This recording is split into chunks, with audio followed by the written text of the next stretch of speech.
So I guess Chongqing is actually kind of cyberpunk after all. At least a little bit. All the footage that you're seeing in this video is from my recent trip to Chongqing. I kept seeing it described online as China's cyberpunk city. To be honest, the label quickly became cringy as it was clear that this was a concerted effort to help boost tourism to the region, promoting the city as futuristic and cool with a definite cyberpunk vibe. Well, what is a cyberpunk aesthetic after all? The closest description that I can come up with is this: lots of neon lights, towering skyscrapers, and a dense urban sprawl. The visual style would include a mix of advanced technology with decaying or dystopian environments. And the atmosphere of a cyberpunk city would be gritty and grimy, a land of urban decay juxtaposed with cutting edge tech. Think holography and virtual reality. High-tech dystopian virtual world with neon lights all around.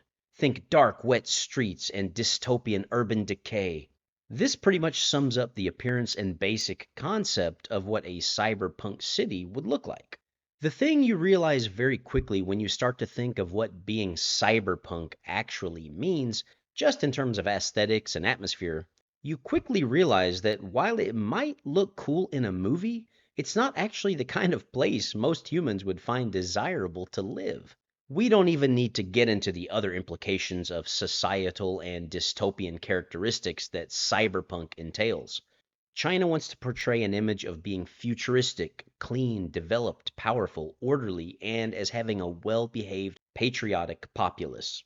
That said, I find it pretty interesting that the tourism boards in China, particularly those promoting tourism to Chongqing, would embrace the cyberpunk label. The futuristic elements of being cyberpunk are the only elements that China would actually want to embrace. How about urban decay? China definitely wouldn't want to embrace that. How about being dark, gritty, and grimy? China would certainly be offended by hearing something like that. It seems to me like maybe someone at the Chongqing Tourism Board may have heard someone say that the city looks kind of cyberpunk and just decided to run with it without really understanding what cyberpunk actually means. Chongqing is a mountainous city where it can sometimes be hard to know what level you're on. Sometimes you think you're at normal ground level only to find out that you're actually pretty high up. While this doesn't always make for smooth travel around town, especially for newcomers, because it's very easy to get lost and to take a wrong turn, I still really like it. Hey guys, 你们想学中文吗? Do you know what I just said there? I just asked you if you want to study Chinese in Chinese. I personally think you should, and here's why. There are Chinese people all over the world, so your chances to use it are limitless. It could also open up new opportunities for you in life.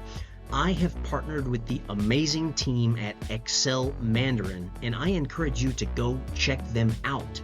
If you want to learn Chinese, you need to start practicing now. People say it's the hardest language, but do not let that intimidate you. Learning Chinese is super fun, and once you start learning, it just becomes a fun hobby. I learned Chinese on the streets of China, fumbling my way around, and never started with a good, solid foundation. So I had to go back and try to correct all of my old bad habits later on. With Excel Mandarin, they'll take you from zero to conversational in just 10 months or less, and you'll learn from native speakers, so you will learn everything correctly the first time. They have a variety of courses, small class sizes, 24/7 support, friendly, enthusiastic teachers, and a comprehensive website and curriculum that will have everything you need to become a Chinese speaker. They even let you try one class for free, so come on, break out of your comfort zone and give it a shot. You'll thank me later. Please go check them out today. You can contact them by phone or email. Links below. And oh yeah, I almost forgot the most important part. Be sure and tell them Mr. Chopsticks sent you. There are old neighborhoods and villages within Chongqing that, when set against a modern big Chinese city backdrop, could look kinda cyberpunk. These old villages in Chongqing are not something that China showcases though. You can actually find some walking tours of some of them on YouTube. They aren't that hard to find. It's usually just a Chinese person walking around with the camera, not saying anything, and just giving you a visual of what some of these old neighborhoods look like. They look pretty interesting and could fit the description of aging urban decay. Some of them are also kind of dark and grimy looking as well. Personally, I think those old urban villages look amazing. They may not get showcased or highlighted much, and in fact, maybe some people might be embarrassed to show them. But to be honest, old neighborhoods like that, the old alleyways, the old hutongs, the old urban villages, to me, those are some of the coolest aesthetics of China. It's some of the best stuff that China has to offer. It's just extremely interesting. The main things that I tend to see when I see some kind of channel here on YouTube or just anything about Chongqing trying to promote tourism in the area, it seems like they're always just showing off Hongyadong and Liziba Station.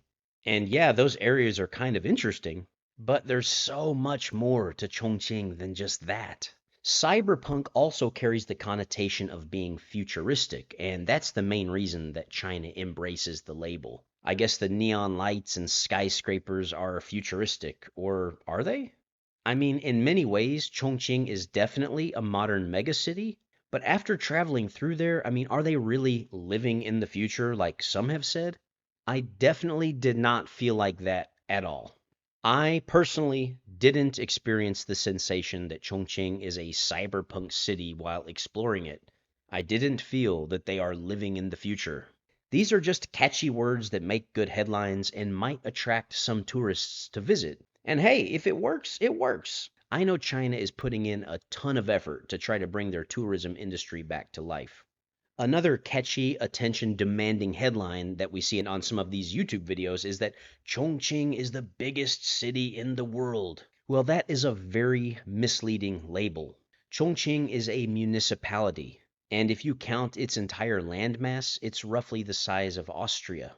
When people say that Chongqing is the biggest city in the world in terms of population, they are either just doing it for clickbait, bragging rights, or they are legitimately unaware that around 70% of Chongqing's population lives in rural areas, and if you went to these areas, you would feel that you were in the countryside. You certainly would not feel that you were in Chongqing City, and that's because you would be in the countryside. Nobody, for practical purposes, would consider those people as being within Chongqing City. They would count them as being rural villagers well outside of the city. When looking at Chongqing in more practical and realistic terms, it's not even in the top 10 biggest cities.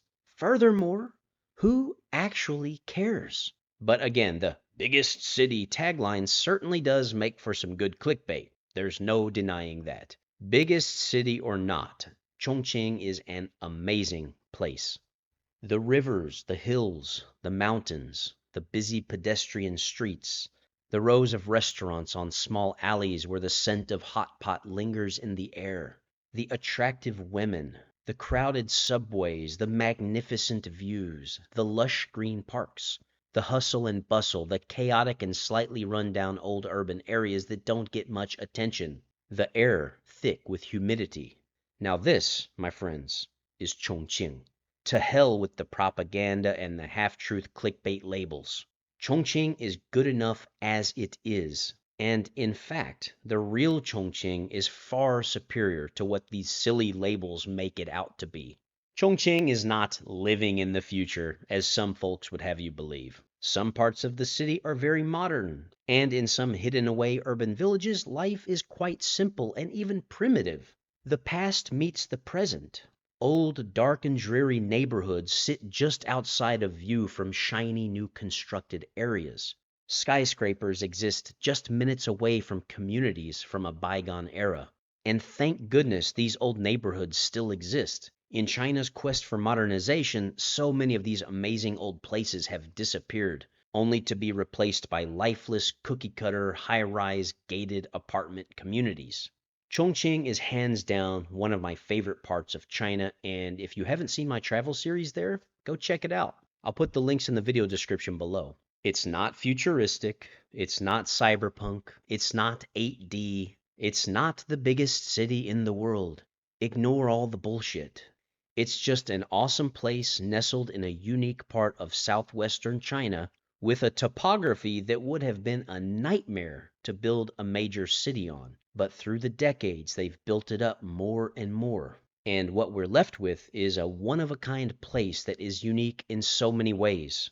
The food is spicy, the humidity makes summers too hot and winters too cold. The women are stunning, the nature is beautiful. The local dialect is fun to listen to and to try to learn a bit of if you're a student of Mandarin. That's just what it is. And it's fucking awesome.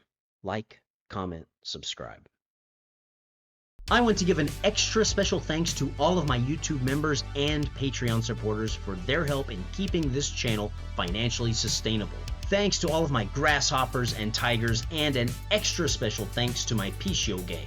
And lastly, a huge shout out to my top tier supporters, Lee, Martin S, and David is Dawei. I see you guys, and I just want to let you know I appreciate it so much. Oh, and just so you know, you guys rock. What do you look for beyond the sea, grasshopper?